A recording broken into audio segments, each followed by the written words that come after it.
Class 9th का Ganita Manjari chapter number 6 measuring space perimeter and area के exercise 6.2 के question number 5 से आगे लेकर आई हूँ। तो चलिए क्वेश्चन नंबर 5 करते हैं। क्वेश्चन नंबर 5 में बोला हुआ है कि one diagonal of a rhombus is twice as long as other diagonal. एक जो डायगोनल रोम्बस का वो डबल है दूसरे डायगोनल से, ठीक है। If the rhombus has area 128 centimetre square, find the length of the shorter diagonal. तो अगर बोला हुआ है कि एरिया जो रोम्बस का 128 सेंटीमीटर स्क्वायर है, तो हमें शॉर्टर डायगोनल की क्या करनी है, लेंथ निकालनी है, ठीक है। तो बनाते हैं।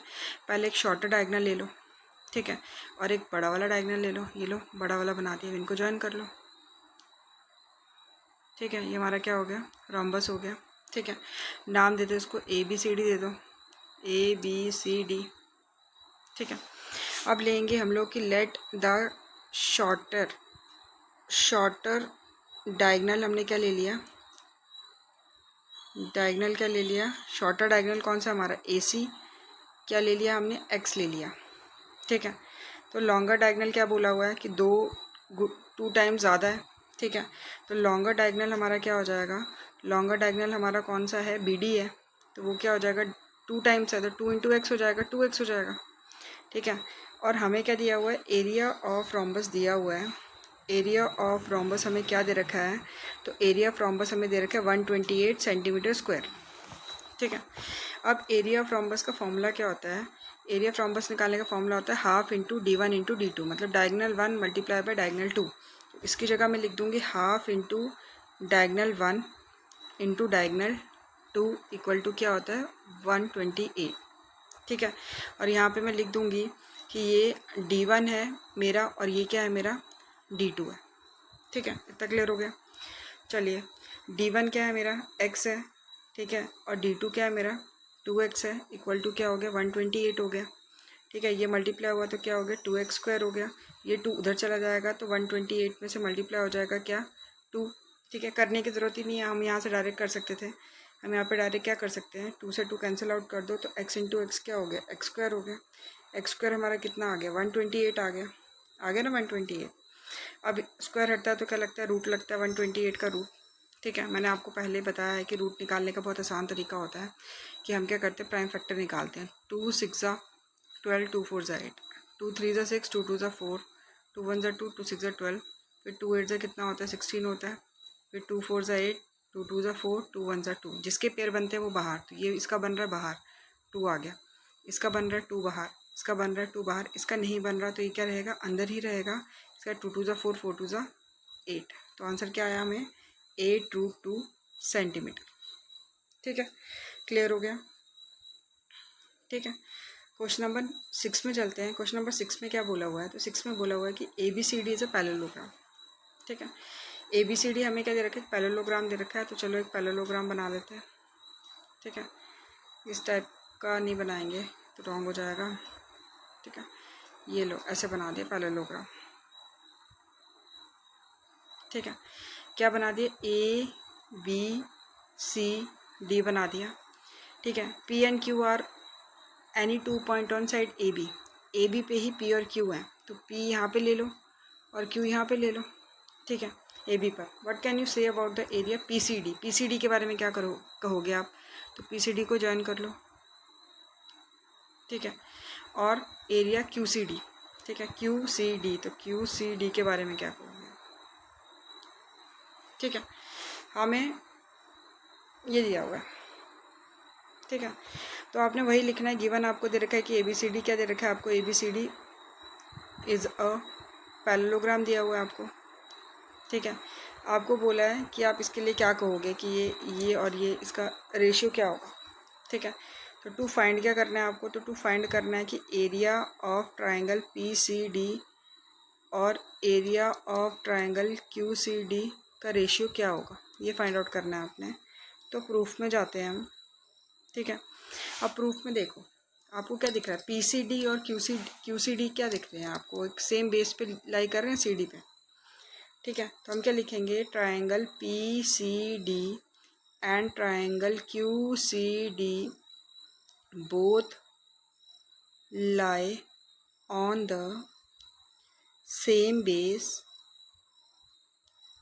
CD, ठीक है, ठीक है।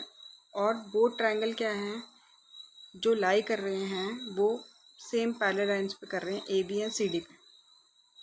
ठीक है, मतलब अगर सेम पैरेलल लाइन पे लाई कर रहे हैं ये, तो उनकी हाइट भी क्या होगी, सेम होगी, है ना, एक ही हाइट होगी ना, उनकी सेम होगी ना हाइट। ठीक है ना, तो यहाँ पे लिखना है कि both triangle lie between the same pair of parallel lines AB parallel to CD, which means they have the exact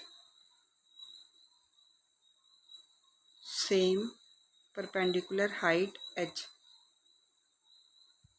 ठीक है, तो यहाँ से एरिया निकाल दो। एरिया ऑफ ट्राइंगल PCD निकाला, क्या निकाला, half into base into height, तो हाफ इंटू बेस, बेस क्या हो गया इसका, CD हो गया, और हाइट क्या हो गई, h हो गई। ठीक है, और दूसरे का भी यही हो जाएगा कि एरिया ऑफ ट्राइंगल QCD का भी यही हो जाएगा, हाफ इंटू बेस CD है और हाइट भी सेम है h।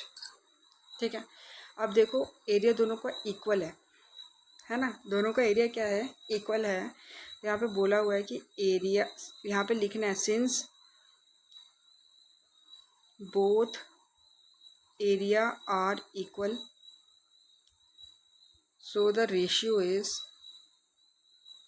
रेशियो क्या आएगा, इक्वल एरिया है, तो area of triangle PCD equal है एरिया ऑफ ट्राइंगल QCD के। पुट करो वैल्यू, इसकी जगह क्या आ जाएगा, half into CD into H आ जाएगा। ठीक है, और इसकी जगह क्या आ जाएगा, ये आ जाएगा half into CD into H. ये देखो h से h कैंसिल हो रहा है, CD से CD कैंसिल हो रहा है, हाफ से हाफ कैंसिल हो रहा है, तो दोनों साइड क्या बचा, 1 1 बचा, तो 1:1 इसका क्या आ जाएगा। 7 करने वाले हैं। क्वेश्चन नंबर 7 में बोला है कि O is any point on the diagonal PR of a parallelogram PQRS। मतलब O एक कोई भी पॉइंट है डायगोनल PR पे जो कि पैरेललोग्राम बना रहा है PQRS। हमें क्या बोला, prove that the area of triangle PSO and PQO are equal. मतलब एरिया ऑफ ट्राइंगल PSO का इक्वल है किससे, एरिया से, एंगल POQ से, PQO से। ठीक है, यहाँ पे पहले तो गिवन लिखो। गिवन आपको क्या दे रखा है, तो गिवन आपको क्या दे रखा है, PQRS क्या दे रखा है, पैरेललोग्राम दे रखा है, इज अ पैरेललोग्राम दे रखा है, बना लो। ये आपको दे रखा है PQRS एक पैरेललोग्राम दे रखा है। ठीक है, और क्या दे रखा है, PR is a diagonal of parallelogram. ठीक है, PR डायगोनल दे रखी है, डायगोनल बना दिया। और O is any point lying on diagonal PR। O कोई भी पॉइंट है जो PR पे लाई कर रहा है, तो मैं यहाँ पे ले लेती हूँ। मैंने मिड पॉइंट नहीं लिया है, मैंने O कंसिडर किया है यहाँ पे। ठीक है, टू प्रूव क्या करना है, तो टू प्रूव बोला है कि एरिया है जो ट्राइंगल, एरिया जो है ट्राइंगल PSO का वो इक्वल है एरिया ऑफ ट्राइंगल PQO से। ठीक है, अभी वो करते हैं। ठीक है, PSO का ये है हमारा, PSO का एरिया जो है वो PQO से इक्वल है। मतलब ये वाला एरिया PSO का इस वाले एरिया से इक्वल है।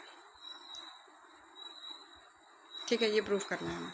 ठीक है, तो हम क्या करते हैं, पहले कंस्ट्रक्शन करते हैं। कंस्ट्रक्शन में मैंने क्या किया, ठीक है, मैंने बनाया एक SE जो परपेंडिकुलर बनाया मैंने PR के। ठीक है, अब SE बनाया मैंने PR के परपेंडिकुलर, तो मतलब ये देखो, ये इसको रब कर रही हूँ मैं। ठीक है, SE बनाया, PR के परपेंडिकुलर बनाया, मतलब ये SE। ठीक है, और एक मैंने बनाया QF बनाया जो परपेंडिकुलर है किसके, PR के, तो QF। ठीक है, तो एक मैंने SC परपेंडिकुलर बनाया PR के। ठीक है, ये ऐसे बना लो। ठीक है, और एक क्या बनाया मैंने, QF बनाया परपेंडिकुलर किसके, PR के। ठीक है, इतनी कोई दिक्कत नहीं है ना। ठीक है, ये कंस्ट्रक्शन किया मैंने, अब करते हैं प्रूफ। ठीक है, तो देखो SE है जो मेरा, और जो QF है वो मेरा H है। उसको मैं h मान लूँगी, हाइट मान लूँगी। क्यों? क्योंकि लिखना है कि ना पैरेललोग्राम में क्या होता है कि जब हम क्या कर रहे हैं, डायगोनल से इक्विडिस्टेंस पे परपेंडिकुलर बना रहे हैं तो वो क्या होते हैं, वो इक्वल होते हैं। ठीक है, तो लिखना है कि ना in a parallelogram perpendicular distances from vertices S and Q